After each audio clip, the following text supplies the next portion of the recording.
बिस्मिल्लाहिर्रहमानिर्रहीम। अस्सलाम वालेकुम। मैं हूं शहबाज चौधरी और आप देख रहे हैं मेरा YouTube channel daily trends. General retired Bajwa को आर्मी से रिटायर्ड हुए तकरीबन 2 महीने होने वाले हैं, लेकिन उसके बावजूद अभी भी पाकिस्तानी सियासत हो या पाकिस्तानी सियासत के जो असरात हों, उनमें से जनरल बाजवा का जो नाम है वो हज़फ नहीं हो रहा। कभी जनरल बाजवा की वीडियोज़, चाहे वो सड़क पर खड़े हों, ज़ेब्रा क्रॉसिंग दुबई में हो, या इस तरह की वीडियोस वायरल होती हैं और उस पर लोग तनकीद कर रहे होते हैं। कभी बहुत सारे सियासतदान उनका नाम ले रहे होते हैं। कल कैप्टन सफदर ने प्रेस कॉन्फ्रेंस की और उस प्रेस कॉन्फ्रेंस में उन्होंने जनरल बाजवा के बारे में बड़ी खुल के बातें की। उन्होंने कहा जी इस वक्त जो पाकिस्तान के हालात हैं उसके जिम्मेदार जनरल बाजवा हैं और जनरल बाजवा ने इन हालात को पहुंचाया। और इन हालात में पहुंचाने के बाद जो जनरल बाजवा हैं वो इस वक्त दुबई में याशी कर रहे हैं, दुबई में शॉपिंग्स कर रहे हैं। तो पाकिस्तान को इन हालात में पहुंचाने वाले जनरल बाजवा हैं। अब इससे पहले अगर देखें तो पाकिस्तान तरीके इंसाफ की जानिब से जनरल बाजवा के ऊपर काफ़ी ज़्यादा, बहुत ज़्यादा जो है वो बयानबाजी की गई और बार बार ये बात ही की गई कि पाकिस्तान की जो रिजीम चेंज ऑपरेशन था उसके पीछे जनरल बाजवा का हाथ था। जनरल बाजवा इस जो इम्पोर्टेड सरकार, जो पाकिस्तान तरीके इंसाफ जिसे ये कहती है कि ये इम्पोर्टेड एक हुकूमत है और ये अमेरिका के कहने के ऊपर हुकूमत बनाई गई है, तो ये सारा जो रिजीम चेंज ऑपरेशन था उसके पीछे जनरल बाजवा का हाथ था। उसके बाद बहुत सारी पाकिस्तानी सियासत के अंदर कुछ पीछे तब्दीलियाँ रूनुमा हुई, को बहुत सारे सीनियर सियासतदानों को गिरफ्तार करके बड़ा बेईमाना तशद्दुद किया गया। उनमें आजम सवाती साहब शामिल हैं, बहुत सारे बुजुर्ग साफ़ी भी शामिल हैं, चौधरी गुलाम हुसैन उन्हें भी गिरफ्तार किया गया। अरशद शरीफ का कत्ल हुआ उनके दौरे जो है वो हुक्मरानी में, या वो जब आर्मी चीफ थे, अरशद शरीफ का कत्ल हुआ। बहुत सारे सहाफ़ियों को और भी अगवा किया गया, गिरफ्तार किया गया, बहुत सारे सियासतदानों को गिरफ्तार किया गया, शहबाज गिल को गिरफ्तार करके उनके ऊपर तशद्दुद किया गया। तो ये सारी चीज़ें बड़ी वाज़ेह तौर पर नज़र आ रही थी। कल बरतानिया की जो पार्लियामेंट है उन्होंने एक करारदाद पास की, इंसानी हकूक़ के ऊपर भी वो करारदाद थी और जनरल बाजवा का नाम लिख के उन्होंने जनरल बाजवा के ख़िलाफ़ एक करारदाद पास की और वो करारदाद जनरल बाजवा के ख़िलाफ़ थी। जनरल बाजवा की जो फैसले थे, जनरल बाजवा के दौरे इक़्तिदार में जो बहुत सारी चीज़ें सियासतदानों के साथ हुई, ह्यूमन राइट्स की जो वायलेशन हुई, जिस तरीके से बाकायदा तौर पर उस करारदाद में आज़म सवाती साहब का हवाला भी दिया गया, किस तरीके से एक 90 साला बुजुर्ग को गिरफ्तार किया गया, उसकी फैमिली के सामने गिरफ्तार किया गया, उसकी फैमिली की वीडियोस सामने आई और उनकी जो बीवी बच्चों के सामने गिरफ्तार करके उसको, बहुत सारे जो गिरफ्तार होते थे, बहुत सारे सहाफ़ी, जमील फ़ारूकी साहब हैं, इमरान रियाज साहब हैं, वो जो भी गिरफ्तार हुए उन्होंने गिरफ्तार होने के बाद एक ही बात की, सब ने यही बात की कि हमें नंगा करके वीडियोज़ बनाई गई। सियासतदानों ने भी ये बातें की कि हमें नंगा करके वीडियोज़ बनाई गई। तो इस तरह की जो बहुत सारी चीज़ें सामने आई, इसके खिलाफ कल बरतानिया की जो पार्लियामेंट है उनमें एक करारदाद पास हुई है और ये करारदाद बेसिकली पाकिस्तान के साबिका आर्मी चीफ के खिलाफ है। साबिका आर्मी चीफ के खिलाफ जो करारदाद है ये बेसिकली डायरेक्ट टारगेट कर रही है आर्मी को, आर्मी के डिसिप्लिन को, किस तरीके से जो जनरल बाजवा साहब के जो इक़दामात थे, चाहे वो डायरेक्टली थे या इनडायरेक्टली थे, क्योंकि जब भी अगर आज़म सवाती साहब गिरफ्तार हुए तो उन्होंने भी इल्ज़ाम जनरल बाजवा के ऊपर लगाया।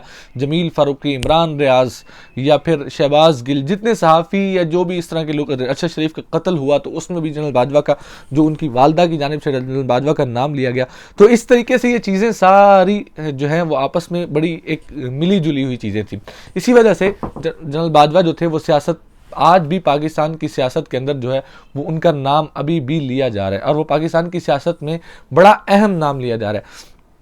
एक तो उससे पहले जब 2018 के इलेक्शन हुए, 2018 के इलेक्शन के बाद नवाज शरीफ साहब ने जब इक़्तिदार जो लंदन चले गए, लंदन जाने के बाद उन्होंने इमरान खान की हुकूमत का जिम्मेदार भी जनरल बाजवा को कहा।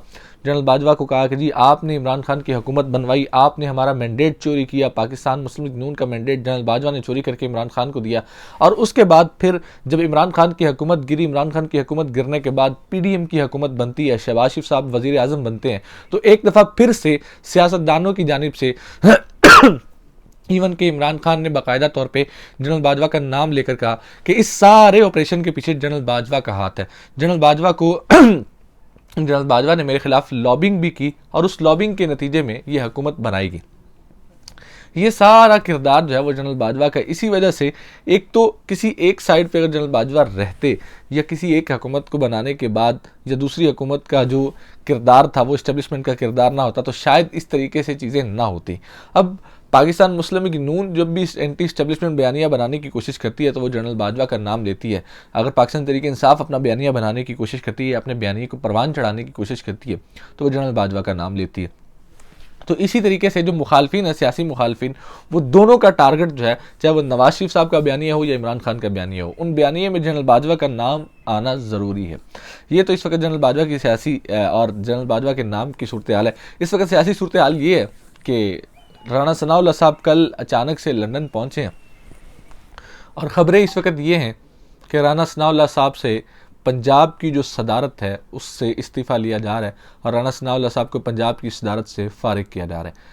और राणा सनाउल्लाह को पंजाब की सदारत से फ़ारिग, और राणा सनाउल्लाह साहब ने ये खुद अपनी जो है वो विलिंगनेस भी शो की है, वो पंजाब की सदारत से इस्तीफ़ा देने के लिए तैयार भी हैं। लेकिन इसके बाद की बात ज़रा मुख्तलिफ है। उसके बाद की बात यह है कि राणा सनाउल्लाह अगर पंजाब की सदारत छोड़ रहे हैं तो पंजाब का नया सदर जो है वो कौन आ रहा है, या मरियम नवाज़ आ रही हैं, क्योंकि बहुत सारे लोगों ने पीछे एक लॉबिंग भी की कि अगली जो वज़ीर आला पंजाब होंगी वो मरियम नवाज़ होंगी। और नवाज शरीफ साहब भी इस बात के ऊपर वज़ीद हैं कि मरियम नवाज़ को, जितनी मरियम नवाज़ ने कुर्बानियाँ दी हैं, जितनी मरियम नवाज़ ने सियासी तौर पर स्ट्रगल की है पाकिस्तान मुस्लिम लीग नून के लिए, तो पंजाब का जो अगर हुकूमत आती है तो पंजाब की अगली वज़ीर आला मरियम नवाज़ को बनाया जाए।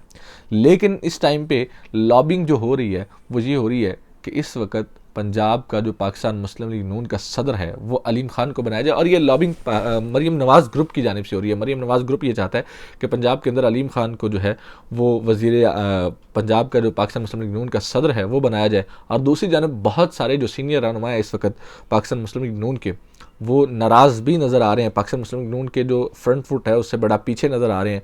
वो रहनुमा आज से अगर कुछ देर कबल देखें तो पाकिस्तान मुस्लिम लीग नून को फ्रंट से आके लीड करते थे। जब नवाज शरीफ साहब और शहबाज शरीफ साहब सब लंदन में मौजूद थे, या शहबाज शरीफ साहब जेल में मौजूद थे, नवाज शरीफ साहब लंदन में मौजूद थे, तो पाकिस्तान मुस्लिम लीग नून को लीड करने वाले वो रहनुमा थे। शाहिद खान अब्बासी साहब का अगर नाम लें तो वो साबिक वज़ीर आज़म भी रह चुके हैं और पाकिस्तान मुस्लिम लीग नून को उन्होंने बड़ा फ्रंट से लीड किया और पाकिस्तान मुस्लिम लीग नून के लिए बड़ी स्ट्रगल भी की है, जेलें भी देखी हैं, सारा कुछ किया है। लेकिन आजकल वो शाहिद खान अब्बासी साहब जो हैं वो पाकिस्तान मुस्लिम लीग नून से बड़ा पीछे पीछे हटे हटे नज़र आते हैं। और ख़बरें ये भी आ रही हैं कि उन्होंने पाकिस्तान मुस्लिम लीग नून को छोड़ने का फ़ैसला कर लिया है और एक नई पार्टी बना रहे हैं। उस नई पार्टी में वो शाहिद खान अब्बासी साहब भी हैं, मिफ्ता इस्माइल साहब भी हैं, पाकिस्तान पीपल्स पार्टी से निकाले जाने वाले मुस्तफ़ा नवाज़ खोखर साहब भी हैं। कल फवाद चौधरी साहब से भी सवाल हुआ कि क्या शाहिद खान अब्बासी साहब पाकिस्तान मुस्लिम लीग नून छोड़ रहे हैं तो क्या आपसे उनके राब्ते हैं, मिफ्ता इस्माइल साहब से आपके राब्ते हैं, या इस तरीके से जो दीगर रहनुमा उनसे आपके राब्ते हैं।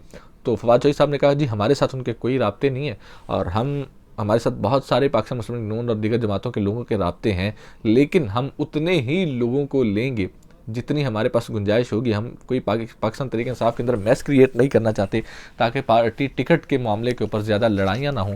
हमारे पास जितनी गुंजाइश होगी, जहाँ स्पेस होगी, हम उतने लोगों को ही पार्टी में लेंगे। इसी के साथ मुझे दीजिए इजाज़त और देखते रहिए डेली ट्रेंड्स।